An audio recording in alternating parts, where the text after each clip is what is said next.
Starlink কার্যক্রম শুরু করলে নিশ্চিত হবে গুণগত মানের ইন্টারনেট, যাতে উপকৃত হবেন ফ্রিল্যান্সার, আইটি প্রতিষ্ঠান সহ বিভিন্ন পর্যায়ের উদ্যোক্তারা। তবে প্রচলিত সেবার চেয়ে কয়েক গুণ বেশি দাম হওয়ায় তা বাংলাদেশের গ্রাহকদের জন্য সহনীয় হবে কিনা, এমন প্রশ্নে আইসিটি উপদেষ্টা জানান আলোচনা চলছে দুপক্ষের মধ্যে। রাকিব আল জাবেদের রিপোর্টে বিস্তারিত। দাম ও মানের বিচারে সমসাময়িক ও আশপাশের দেশগুলোর চেয়ে দুর্বল ইন্টারনেট ব্যবস্থা বাংলাদেশে। ফলে এ নিয়ে সীমাহীন ভোগান্তি পোহাতে হয় গ্রাহকদেরকে। গেল ১.৫ দশকে এই খাতে বড় বিনিয়োগের কথা বলা হলেও ঘাটতি রয়ে গেছে গুণগত উন্নয়নে।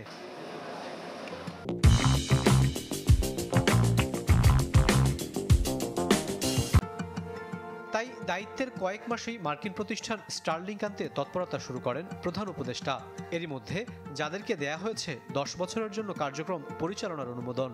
আইসিটি উপদেষ্টা জানান, যৌক্তিক দাম ও মান নিশ্চিতে কাজ করবে প্রতিষ্ঠানটি, যার মাধ্যমে উপকৃত হবেন বিভিন্ন পর্যায়ের উদ্যোক্তারা।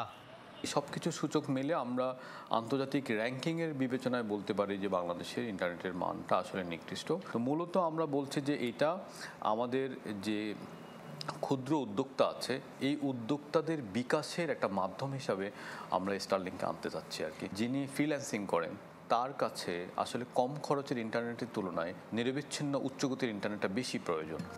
তথ্য বলছে, স্টারলিংকের জন্য ব্যবহারকারীদের গুনতে হবে মাসে অন্তত ৬,৫০০ টাকা।